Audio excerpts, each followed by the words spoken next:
قرآن پڑھوں صحابہ حسین کے لیے. صلی اللہ محمد. اسے بہار میں علامہ مدنسی نے میرے 8ویں شہنشاہ کا فرمان سن. دیکھیں یہ امام بارگاہ میں امام بارگاہ میں سامنے علم, یہ علم عباس کی شبیہ. خانہ کعبہ بیت المعمور کی شبیہ, مسجدوں میں گنبد خضرا کی شبیہ. یعنی کہ مسلمانوں میں 90% چیزیں شبیہ کی استعمال ہوتی ہیں. یہ جو وہاں سے پانی لیا جاتا ہے مکہ سے, یہ زمزم, یہ حضرت اسماعیل کی ایڑیوں سے نکلنے والا پانی اس کی شبیہ ہے. اور میں آپ کی معلومات میں اضافے کے لیے یہ بیان کر دوں کہ وہ جو آب زمزم, وہ جو زمزم اسماعیل نے نکالا تھا وہ بند ہو گیا تھا. یہ پھر عبد المطلب نے نکالا تھا.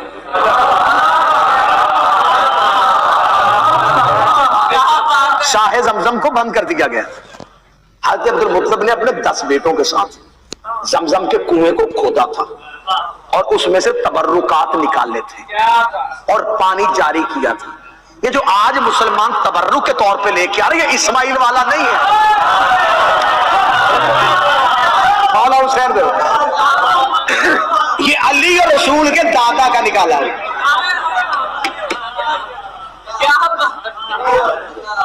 یہ سارے کا سارا اسلام. خانہ کعبہ جس کی طرف منہ کر کے سجدہ کرتے وہ بھی اصل نہیں, وہ بھی ماڈل ہے, شبیہ ہے بیت المعمور. جیسے عرش پہ بیت المعمور فرشتوں کا کعبہ, ویسے زمین پہ بیت اللہ انسانوں کا کعبہ. یہ بھی شبیہ ہے. اور یہ جو منبر مسجدوں میں رکھا جاتا ہے یہ منبر بھی شبیہ ہے.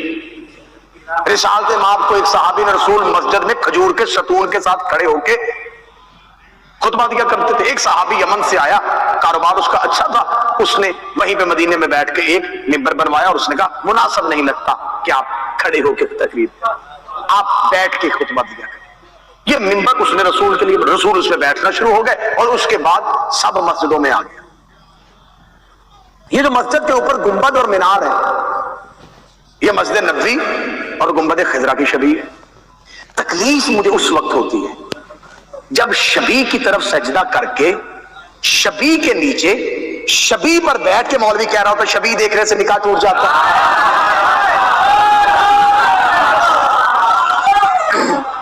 شبیہ کو سجدہ کر کے شبیہ کے نیچے اور شبیہ کے اوپر بیٹھ کے. یہ جتنی بھی چیزیں ہیں یہ اشباہ ہیں, یہ شبیہ ہے. آج جو مسلمان جو جانور ذبح کرتے ہیں اس بکرے کی, اس دمبے کی, اس مینڈے کی عزت شبیہ. اب شبیہ سمجھ میں آ گئی ہے تو اب شبیہ جو ہے یہ وہ ہے جس سے اصل یاد آئے. شبیہ وہ ہوتی ہے جو اصل کی یاد ہے, لہذا شبیہ اس لیے بنائی جاتی. آج ہم ذوالجناح سے جا کے اس کے سامنے بیٹھ کے اللہ سے اگر اس کے توسل سے دعا کریں تو ہم جانور کو معبود نہیں بنا رہے, اس شبیہ کو وسیلہ بنا رہے ہیں. اور میں نے شاید کسی تقریر میں کہا تھا اور میں دوہرا دیتا ہوں, یہاں پر وہ نوجوان بیٹھے ہیں جو گھوڑوں کو رکھتے ہیں یا جن کو گھوڑے پالنے کا شوق ہے. گھوڑے کی ایوریج ایج جو ہے, اوسط عمر جو ہے وہ 25 سے 30 سال, اس سے زیادہ وہ جی نہیں سکتا, زندہ نہیں رہ سکتا. یہ ایوریج ایج ہے. 10 محرم 61 ہجری کو حسین کے مرتجز کی عمر 128 سال تھی.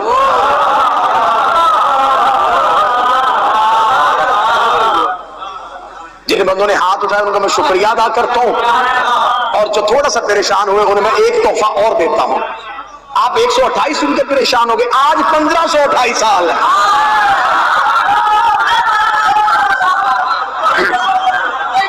آپ کیا سمجھتے ہیں مر چکا ہے حسین کا رہوار, بیت العتیق میں کھڑا گاروے کا انتظار کر رہا.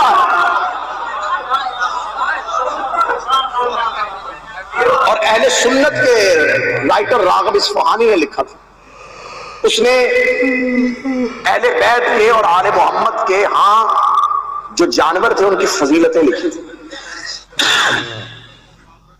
اور مجھے اب یہاں پر جملہ یاد آ گیا، ریڈیو پاکستان میں تقریر کر رہے تھے علامہ رشید ترابی صاحب. رشید ترابی صاحب نے شب عاشور کی تقریر کر دی، بڑا خوبصورت جملہ کہا تھا، جملہ آج بھی باز گشت کی صورت میں گونج رہا ہے. رشید ترابی صاحب نے کہا تھا کہ 10 محرم کربلا کے میدان میں 9 لاکھ حیوان نما انسانوں کے سامنے ایک مرتجز نامی انسان بھی کھڑا تھا.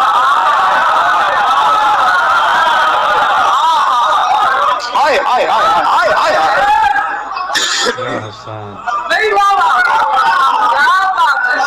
اب راغب اصفہانی نے لکھا اپنی کتاب میں، انہوں نے کہا کہ 10 محرم حسین گھوڑے کی سین پہ نہیں، فرشتے پہ سوار تھے. حسین فرشتے پر سوار تھے. میں نے اپنی ایک تقریر میں یہ جملہ کہا تھا کہ حسین فرشتے پر سوار تھے. بعد میں 2 لوگوں نے مجھ سے آ کے پوچھا آپ نے خطابت کی تیزی میں تو نہیں کہہ دیا کہ حسین فرشتے پہ سوار تھا؟ میں نے کہا فرشتہ سن کے پریشان ہو گئے، حسین محمد پہ سوار تھا. حسین کی سواری کا نام مصطفیٰ. اور ہم نے یہ لفظ سواری ہم نے استعمال نہیں کیا، یہ کسی صحابی نے کیا تھا. سلمان سامنے سے آتا تو شاید جملہ اور کہتا، ابو ذر آتا تو شاید جملہ اور کہتا. یہ جملہ کسی اور نے کہا کہ حسین سواری کتنی اچھی. حسین کی سواری پہلی دفعہ کہنے والا صحابی تھا. اس نے یہ نہیں کہا اتنا لاڈ اتنا پیار کہ حسین نبوت پہ سوار ہے، اس نے سواری کہا تھا. اس کا مطلب ہے کہ حسین کی سواری دیکھنا صحابہ کی سنت ہے.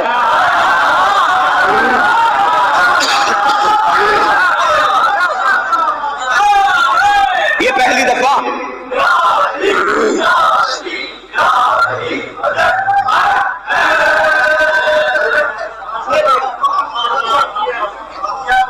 مولا حسین نے. اب شبیر سمجھ میں آئی نا. اب میں 8ویں امام کا فرمان پڑھوں. میرے 8ویں شہنشاہ بہار میں علامہ مجلسی نے اس فرمان کو کوٹ کیا. میرے 8ویں شہنشاہ کہتے ہیں پوری کائنات میں حسین کے اصحاب کی شبیہ بھی نہیں ہے.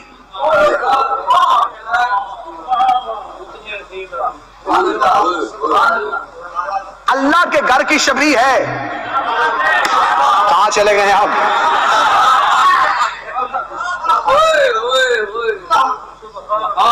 عباس علی کی شبیہ ہے. اکبر مصطفیٰ کی شبیہ ہے. اور میرا 8واں امام فرماتا ہے کہ اللہ کی کائنات میں صرف اصحاب حسین ہیں جن کی کوئی شبیہ بھی نہیں ہے. اس کو آسان لفظوں میں کہوں تو میرا 8واں امام کہتا ہے کہ اللہ کی کائنات میں کوئی حر جیسا بھی نہیں ہے. تو اب سطر میرے یہاں سے نکل کے یہاں آ گیا، میں واپس نہیں لے کے جانے والا. میرا 8واں امام فرماتا ہے کہ اللہ کی کائنات میں کوئی حر جیسا نہیں ہے. پھر غیرت کر، جب کوئی حر جیسا نہیں تو کوئی عباس جیسا کیسے ہو سکتا؟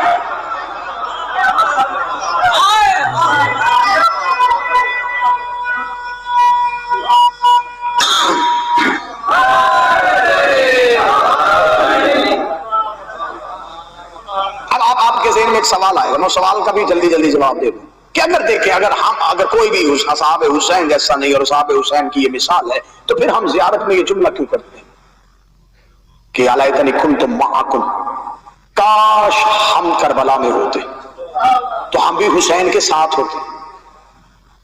ہم ساتھ ہوتے، منکم نہیں، معکم، ان کے ساتھ ہوتے، ان میں سے نہ ہوتے. کاش میں جملہ سمجھا سکتا، میں جملہ واپس لے کے دوبارہ دیتا. ہم نے حسرت کی ہے لیکن ہم نے حسرت یہ نہیں کہ منکم، ہم ان میں سے ہوتے. ہم نے حسرت کی ہم ان کے ساتھ ہوتے.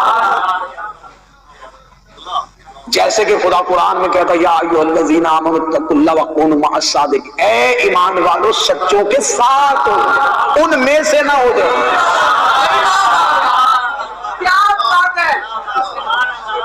اب اگر آپ بیدار ہیں تو پھر میں جملہ کہنے لگا ہوں.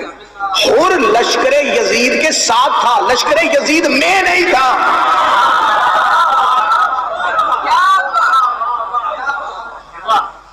ابلیس ملائکہ کے ساتھ تھا،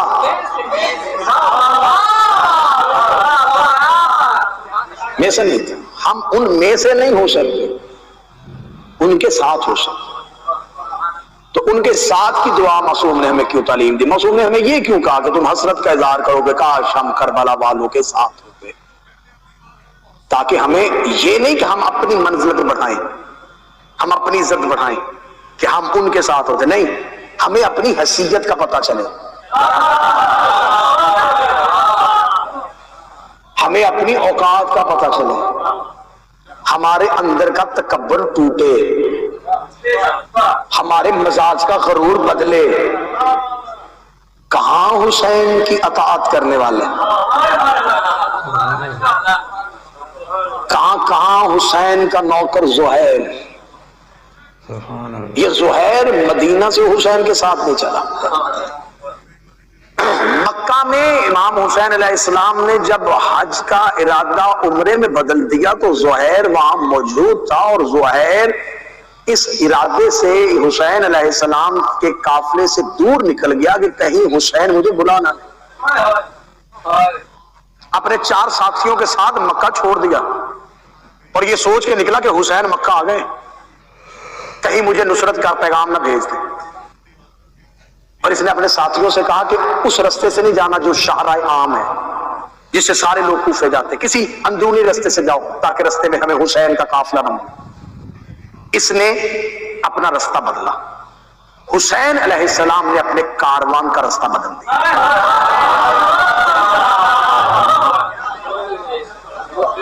زہیر جنگلوں میں چلا گیا اور حسین کا کاروان پیچھے ہے۔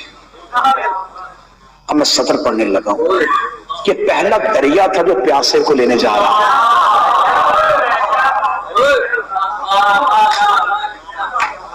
حسین نے اپنے بحر کرم کا رخ بدل دیا۔ زہیر اپنے 4 ساتھیوں کے ساتھ اور اپنی زوجہ کے ساتھ خیمہ لگایا ہوا اور بیٹھا ہوا ہے، کھانا کھا رہا ہے، اور ایک زانو تہ کیا اور ایک زانو اٹھایا ہوا، گردن جھکا کے نوالا ہاتھ میں تھا اور لقمہ ہاتھ میں اور منہ کے درمیان تھا۔ یا غلام نے آ کے دروازے پہ کہا تجھے حسین بلا رہے ہیں۔ اس نے وہ جو لقمہ اٹھایا تھا، ایک زانو تہ ایک اٹھایا، لقمہ منہ میں نہیں لیا، وہیں سے گرایا۔ آنکھوں میں آنسو آئے۔ میں فضائل پڑھ رہا ہوں، فضائل سن رہا ہوں۔ اٹھا، ساتھیوں نے کہا جس سے ڈر رہا تھا وہ وقت آ گیا، حسین بلا رہے ہیں۔ حسین علیہ السلام کے خیمے پہنچا، حسین اٹھے اپنے مقام سے، زہیر کا استقبال کیا۔ زہیر اس رستے پہ کیوں آیا؟ میں تمہیں لینے کے لیے یہاں تک آیا ہوں۔ زہیر میں چاہتا ہوں کہ تم میرے ساتھ شامل ہو۔ زہیر نے امام حسین کی طرف دیکھا اور دیکھ کر میں ہی کیوں؟ میں نے کہا تھا کہ میں روز ایک امتیاز پڑھوں گا، ایک فرق پڑھوں گا۔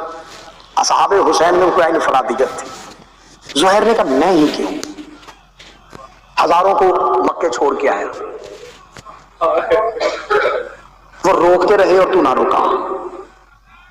میں آپ سے بچ رہا تھا، آپ کی نظر مجھ پہ ہی کیوں ٹھہری؟ میں ہی کیوں؟ اب جملہ اگر رخ بدل گیا تو پھر مجھے مصائب مجبوراً پڑھنا پڑے گا، لیکن میں انفرادیت پڑھنے لگا۔ حسین نے کہا کہ زہیر تمہیں یاد ہے جب مدینے میں، کیونکہ زہیر وہ صحابی ہے جس نے پہلی خلافتوں کی بیعت بھی کی تھی، پہلی 3 خلافتوں کی بیعت بھی کی تھی، پھر مولا علی کی بیعت میں بھی آ گئے تھے۔ مولا علی کو بحیثیت خلیفۃ المسلمین مانا تھا اس نے۔ زہیر نے کہا نہیں کیوں؟ حسین نے کہا تمہیں یاد ہے کہ جب پہلی خلافت کا دور تھا تو مسجد نبوی میں بیٹھا ہوا تھا اپنے قبیلے کے لوگوں کے ساتھ، تمہیں تیرے قبیلے کے لوگوں نے کہا تھا کہ زہیر تو زیرک بھی ہے، سمجھدار بھی ہے، تو بتا کہ یہ جو دربار میں مسئلہ ہوا ہے نبی کی بیٹی اور خلیفہ کے درمیان، تیرا اس میں کیا فیصلہ ہے؟ تو نے مسجد نبوی میں بیٹھ کے اپنے قبیلے والوں سے کہا تھا کہ میں گواہی دیتا ہوں کہ فاطمہ حق پہ ہے،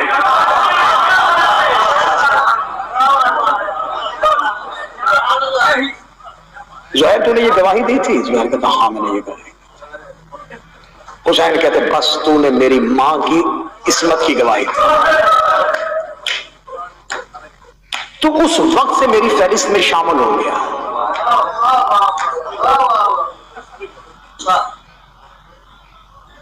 اب میں ہر روز ایک صحابی کی صفت پڑھوں گا تو انفرادیت ایک نظر آئے گی. حسین کے لشکر کا انتخاب حسین نے نہیں، فاطمہ نے کیا.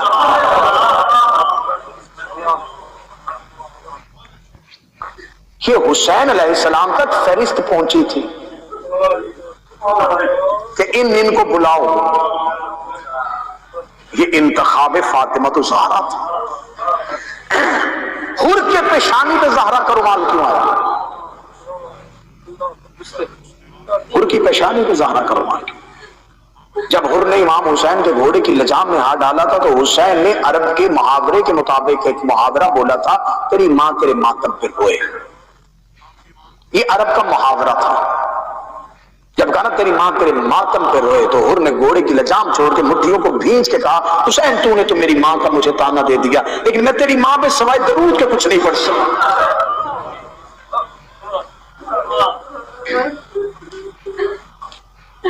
اس نے جناب زہرا کی عظمت کی گواہی دی. 2 محرم تک حر حسین کی فہرست میں نہیں تھا. ادھر گواہی دی، ادھر یہ فہرست حسین میں. کیونکہ کربلا کی جنگ حکومت تخت تاج کے لیے نہیں ہو رہی تھی.